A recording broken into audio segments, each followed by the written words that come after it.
Hello there. Welcome to this new episode of Bootstrapping Your Dreams Show. I'm your host Manoj Agarwal, and today we'll be talking with Dr. James Wasson. So, Dr. Wasson is the founder and president of Growth Strategies International, providing technology commercialization consulting services since 2010. He helps entrepreneurs start and grow their businesses, develop market new products and services, and obtain financing from government contracts, grants, investor equity, crowdfunding, small business loans. GSI services include strategic business planning, business development, R&D, product development, proposal development, project management, and operations management. Wow. Prior to founding GSI, Dr. Wasson was Chief Technology Officer at BAE Systems, where he planned and directed a new product development portfolio for 16 product lines, overseeing 600 engineers at 7 international locations. He has over 20 years of experience as director manager of R&D, engineering, program management, business development at GE Aviation, formerly Smiths Aerospace, and the Boeing Company, formerly McDonnell Douglas. In addition to GSI, he founded two other high-tech businesses that have since been acquired and are still in operation some 30 or 40 years later. Awesome. Welcome, Dr. Wasson. You have a tremendous career. So congratulations on all your success. Thank you very much. I appreciate it. All right. So just so that we can get to know you better, can you tell us how you got started, how you got into the world of technology, and how it all unfolded for you? Sure. So I guess I've always had a curiosity about science, and I was about 12 years old. I built my first ham radio set, and and then when I was old enough to drive, I started building cars and racing cars. So my dad was an engineer, but he retired as a vice president of engineering at U.S. Steel, and he was always trying to encourage me to go into engineering, and I was resisting because I like to build things with my hands.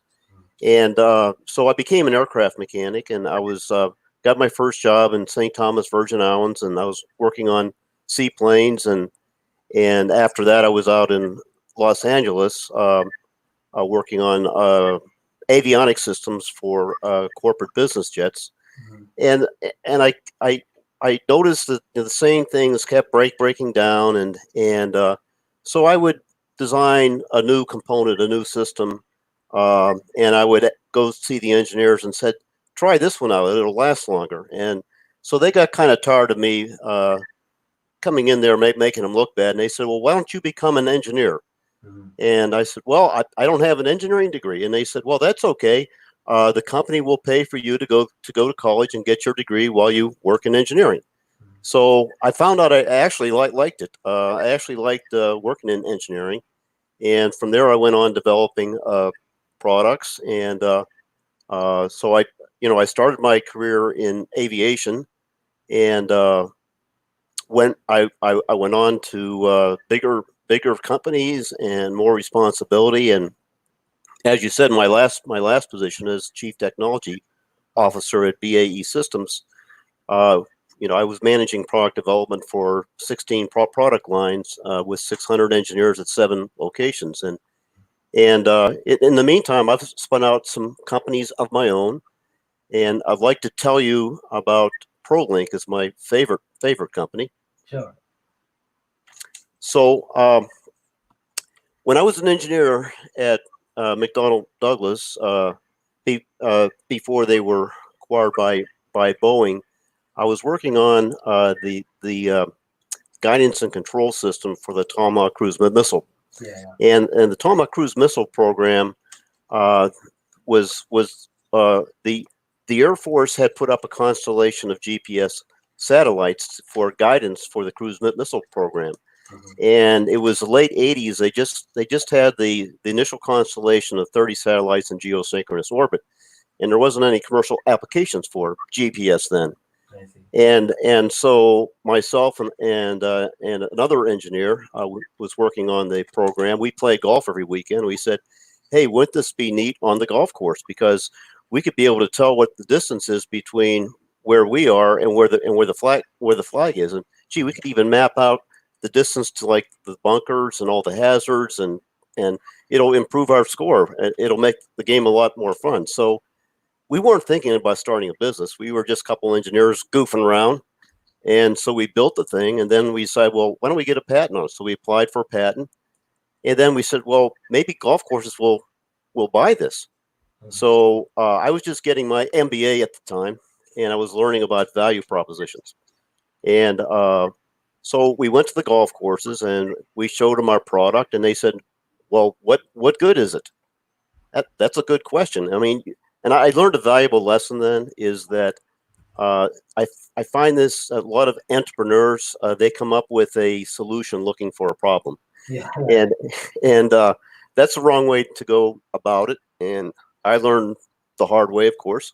But so we started to study our customer, and we found out and segmenting the market. And we found out that the resort golf courses, not the country clubs, but the resort golf courses, their biggest pain point is slow speed of play, because they have tourists that come in and they're unfamiliar with the course. They're looking around, going up the hill to see, is this a dog leg right or left? What's the distance to the bunker? Can I carry the pond? They're marking off, stepping off yardage from yardage markers.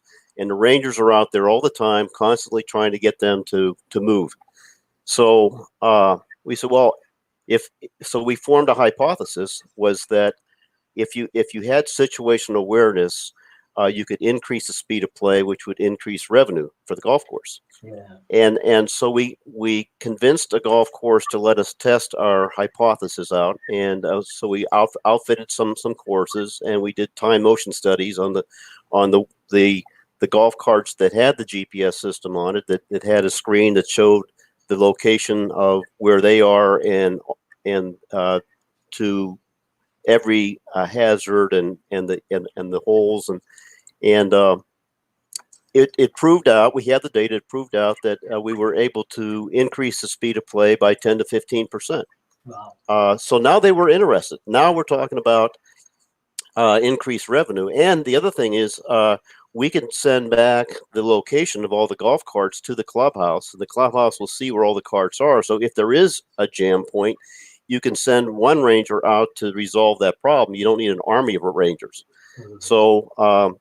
So we were saving them labor cost also. So it became a very attractive value proposition, and which gets into the next step was developing the business model. I don't know if you want me to get into the business model yet, or yeah. I mean, the audience is they are entrepreneurs, and some of them are engineers as well. So anything that is sort of that can help them, please do share.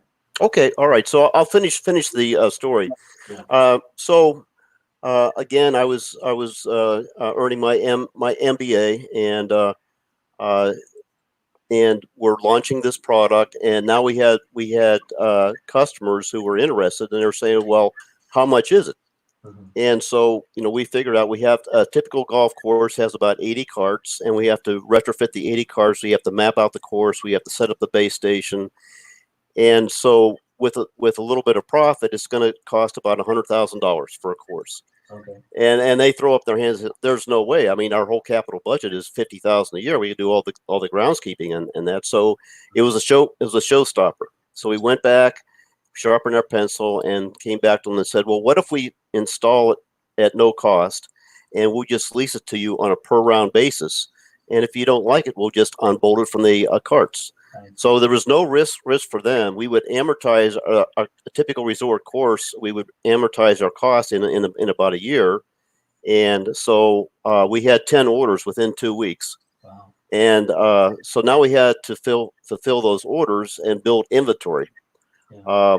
So I was talking to Dr. Calcaterra at Arizona State University, and he taught us how to put together a business plan and a pitch deck and introduced us to investors. We joined the Arizona Technology Incubator, mm-hmm. and within 2 months later, we did our Series A round. We raised $1 million. We hired about a dozen people, and we started building systems and deploying them. So that's great. Yeah, it's a fantastic experience. Yeah. I mean, one thing I noticed in your story, and even when you were talking about your time working in the aviation industry, is that you observe things and you notice what are the things that are not either being executed right or something that can be improved upon, and then you figure out a solution to fill that gap. Yeah. That's exactly right. I mean, you always have to be on the lookout for where there are problems where you can come up with a solution to better solve that problem than what is existing.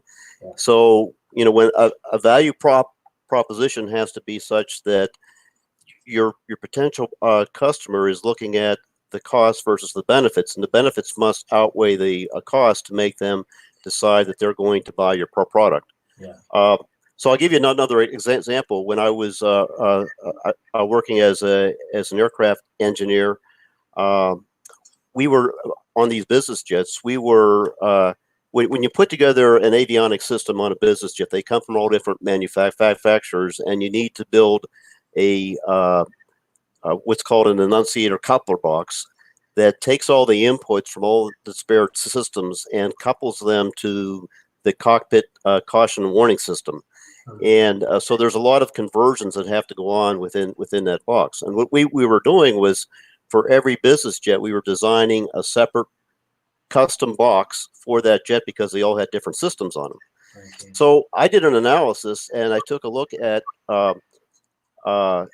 if we take a look at all the different systems that are out there and all the inputs and outputs, we can come up with basically like a lookup table, and you could design one box, and you could just program it for whatever systems are on the aircraft. Yeah. And so, I talked to my management about it. I said, "Oh, it can't be done. It can't be done. It's impossible."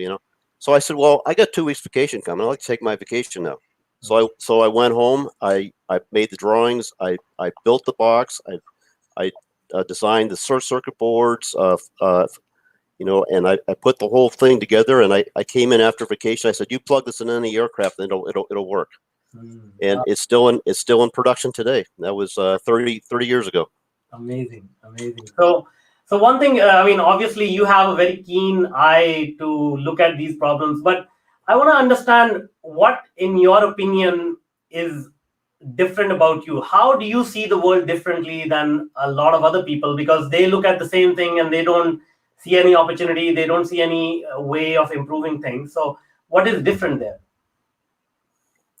I think you just have to be aware. You've got to keep your awareness open, where you see something that is that could be improved, and then you start on the journey to find out, well, how's it being done now, and what are the pitfalls with the way it's being done now, and how can it be done better? What technology is out there that can be used to solve problems? And it may not be technology; it may just be a different process, a different way of doing things. But I think it's having that curiosity. I mean, it's having awareness to begin with. Yeah. So constantly being aware of what can I do to improve people's lives, or increase productivity, increase profits, whatever, increase speed of play. I mean, it's just having that awareness, and then being relentless, looking for a solution. And maybe there isn't a solution. Maybe what they're doing now is the best that they can do. But I never stop. I always look. So. Yeah. No, I think you are absolutely right. Like, having that awareness and observing things, and just what you said, like, a lot of people, they do come up with ideas, but they immediately work against themselves and say, this cannot be done, so let me just move on, right? Right. And I have a lot of clients that come to me with their ideas, and and I ask them, well, how did you come up with this idea? What problem is it solving? And it may be solving something that they saw in their life, what they do. But yeah. I mean, how is that a problem for the broader community? Mm-hmm. So I said, have you gone out and talked to people? about what this problem is and what your solution is, and if they would buy it. Don't even think about what it's going to cost and what you're going to charge it. Do they see a problem, and are they interested in your solution? And there's just so many people that, I don't want to tell anyone about my invention. Well, how do you, I just want to go ahead and build it, and people will buy it. And I said, that's the wrong approach. I mean, you don't have to tell them your secret sauce. You can keep that proprietary, but say, if I have a solution to solve this problem that would increase speed of play or whatever it is, would you be interested? And you're going to need that feedback for, especially investors. Investors aren't going to give you any money if you haven't validated the markets. Yeah, that's true. And then the next step, you touched on a really important point here, because I have suffered through this, and I've seen so many people suffer through this, is finding the market, finding the solution, go to market, or finding the application of that solution that you have come up with, which people will pay for. So to your point, people come up with a problem, and then they have no idea how to make that market and product fit. So what is your process there, other than talking to people, and how do you figure out whether this is a good product that will sell or not? So first thing you have to do is determine what the user requirements are, and then so you find out. My user requirement, let's say, is that I need to transport 6 people from point A to point B in such amount of time, and so those what my requirements are. And so so I'll take those user requirements and I translate those into design requirements, which is how big of a vehicle do we need, how much horsepower does it have to have, how fast does it have to go. And from those design requirements, we're able to build a prototype and then go back to the customer and show them the prototype and get their feedback. This is a minimal viable product. Is this what you had in mind? Does it meet your requirements? And that's a very important step, because you don't have to have all the bells and whistles in your first product. The minimal viable product is just to get the user feedback, and you'll make changes. You'll pivot along the way. You may find out that there's a feature that you thought they wanted that they don't really need, that's just going to increase the price and decrease your sales. So that's important too, not to design things in that really don't meet customer requirements, but just add cost to the product. Yeah. That's great. That's great advice. And now, how do you think, we are obviously living through this pandemic, and we are locked down. How do you think development of products may change? What kind of changes are you seeing in the industry right now, or how do you think things will unfold moving forward? Because of the coronavirus? Yeah, coronavirus, social distancing. There's going to be some behavioral changes coming through, right? Right. I'm just trying to understand from, you are a keen observer, and I want to see, understand, like, what are you observing in people's behavior overall, globally, international trade, whatever. What are your thoughts around what's happening?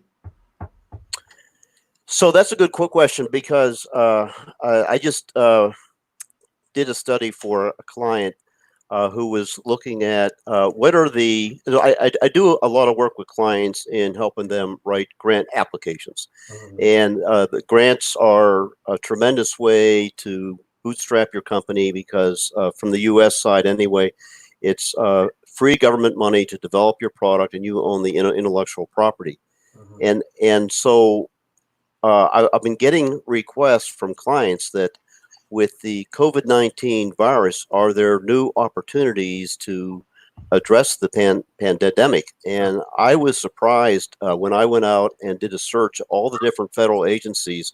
I mean, of course, National Institute of Health, they're looking for vaccines and therapeutics, but things like National Science Foundation, where they're looking at big data and artificial intelligence, so they can improve the models to track transmissivity and build better models to help against future pandemics. So it really opened my eyes up into all the different opportunities that you can address this problem, not just from a medical standpoint, but a behavioral standpoint, a way of life. And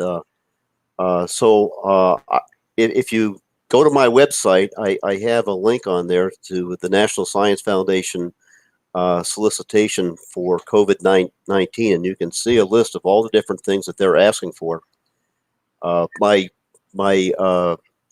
web page is http growth growth hyphen strategies hyphen intl for international.com. Awesome. We'll put those links in the show notes. Great. Now let's take it one step further. Let's say we have built a product or service. We have figured out a market fit. We are getting customers now. The next step is growth and operations and taking care of clients, because this is another thing which I notice in entrepreneurs. They get to a certain point where they are starting to make money, but they forget the next step. Now, they need to serve, they need to, deliver the product, and they need to grow the company. So what are your views around that? Like, is it a different skill set to launch a company and then grow it? Or is it, you can still continue to grow the company even if you're the startup founder or what have you? Yeah, so that's a good question. I mean, I have some clients that really enjoy the technical aspect about developing the product and launching the product, but then when it comes to scaling the company, and let's say we're talking about a hardware product where we going into manufacturing and distribution and sales and service, that's really not a skill set that they have, and so they become the CTO and they hire a CEO, and the CEO is someone that has the business expertise to grow and scale the company. So I think you have to understand what your limitations are and understand where you have management gaps and skill sets and how to fill those, because the role certainly changes from when you're an inventor and you initially launch the product and have some initial sales, and now you have to scale. One way we scaled our company on ProLink is that we were within five years. We had products all across the U.S., Canada, Japan, and the way we did that was we formed a strategic alliance with EasyGo. EasyGo makes golf carts, and so when they would sell a golf cart to a new course would open up and they would order golf carts, they would ask them, would you like to have the system installed as an option on your cart? And so they were providing the sales and service and distribution for us, and it was a great relationship. It differentiated them because they had an exclusive agreement with us, and were the only ones that were selling golf carts with a system on it. And plus with the value proposition, the EasyGo golf carts are going to increase your speed of play, increase your revenue, less rangers than if you bought a club car, for example. So I think those strategic relationships are important, as well as building your team to scale. Yeah, that's an important point. So the point I'm to summarize, the work doesn't stop once you have invented something and people are paying for it, and actually it starts there, right?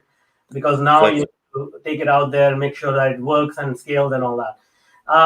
Now, in your long career history, you must have noticed a lot of people have more potential, but they sabotage themselves. I'm big on mental aspect of success. So can you share with us, like, what have you noticed in people? What are the mental structures that are detrimental to one's success, and what are the ones which are more sort of in line and enhances your ability to get to your goals. These mental aspects, I think, are very important. So, with your experience, I think, what have you noticed in people in general?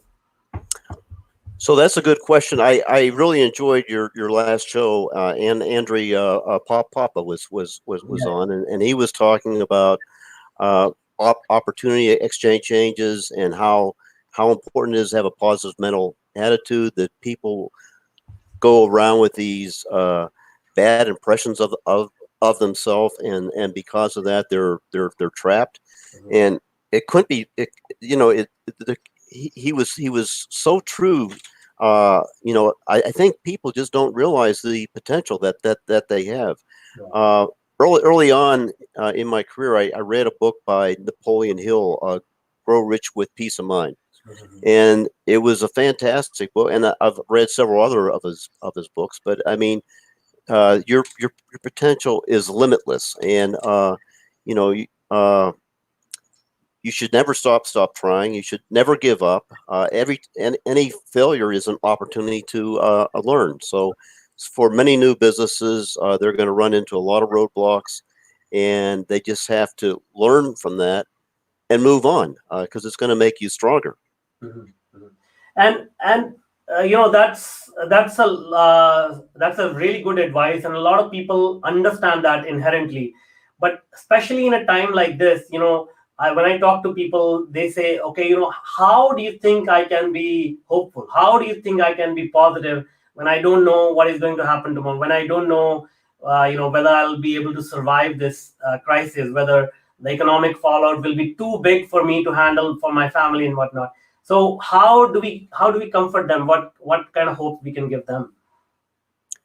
So there's a lot of people that are losing their jobs as the economy is shutting down, and it's going to take a while to get back up. Our government is giving stimulus checks out to help people out, but I have talked to friends that have lost their jobs, and myself, when I was CTO at BAE during the Obama administration, there was a big downturn in the defense budget, and so we had to lay off all our research and development engineers, and we put our division up for sale, and so they no longer needed someone that's developing new products. So after we laid off all our engineers, I was laid off, and I started my own company. And it's like I said to myself, it was my third company, but it's been a while since I started a company. I said,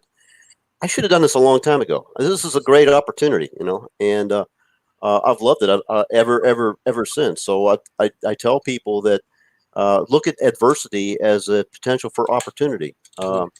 It may take you in a different career direction, but so many times we work the same job in and out, and without even giving it any thought. Is this really what I want to do in life? So that's the way that's the advice that I would give. Yeah, no, you're absolutely right. If we don't get bogged down, and it goes back to our earlier conversation, if we continue to observe and stay calm, there's opportunity everywhere, and we just need to make sure we are ready to take it. If you're not ready, then obviously it'll pass by, somebody else will grab it. Exactly. Yep. Now, how about obviously the theme of the show is bootstrapping. You mentioned bootstrapping a few times. What are your views about bootstrapping versus building a company by getting investments from outside, venture capital and what have you? So ProLink was the second company I started. The first company I started was called Avionics Engineering Services, and I started that company, and I didn't take any investments. That was strictly bootstrapping, and I would prefer to do bootstrapping because with bootstrapping, there's no strings attached. You can be focused on what your vision is. You don't have investors that are on the board seat and asking you about every pivot that you want to take and wanting monthly written reports. So I definitely prefer bootstrapping.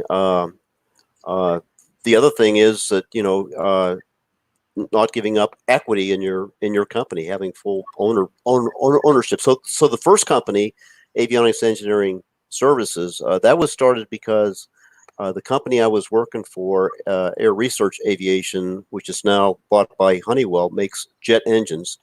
And the jet engines that they were making were so much better performance and fuel economy that now these corporate jets could fly across the Pacific or Atlantic, where they didn't have that range. Mm-hmm. So they would need new avionics for oceanic flights. Mm-hmm. So when they would come in for engines, we would put new avionics in to give them that capability. Well, we were so good at doing the avionic installations that we had customers coming in that said, I don't want the engines, I just want the avionics. And the company says, no, we're in the engine business. We build engines. We just put the avionics on as an add-on. We're not interested in selling you avionics. Mm-hmm. So I talked to my management. I said, well, would you mind if I form a little company and I put their avionics in? If you don't, the ones you turn away? And they said, fine. Mm-hmm. So that was the first company, Avionics Engineering Services, and we were taking rejects away from them. And then we found out that the manufacturers would love to have us install avionics in. And so we got an exclusive contract with Learjet. We set up a hangar down in Tucson, and that was all bootstrap. I formed that as an S corporation, closely held, so the employees would get ownership in the company, and we didn't take a dime from investors. And that company is still in business today. That's great. That's a great story. Well, thank you so much for being with us, sharing your knowledge and wisdom. Now, before I let you go, you mentioned your website. If you can share it with us again, and how can people reach out to you? Can they connect with you on LinkedIn or any other way they can reach out to you? Please do share. Yeah, so you can find me on LinkedIn and Facebook. It's James Wasson. On LinkedIn, it's Jim Wasson 58. But I think if you just search for James Wasson, you will find me. My website is http growth-strategies-intl.com. And I did want to say that I do have a course on how to develop a new product and take it to market. It's an online course from udemy.com. So if you go to udemy.com and you type in how to develop a new product and take it to market, my course will come up. It's on sale right now for half price through the weekend for $10.99. It's a 90-minute course that talks about everything we talked about here, about concept analysis, customer acquisition, scaling your business, and profitability analysis. Awesome. That's great. Awesome. So we'll add those links in the show notes so that people can connect with you. And once again, thank you so much for being with us, and have a great weekend ahead. Thank you very much. I appreciate it. Stay safe. Stay safe. Thank you.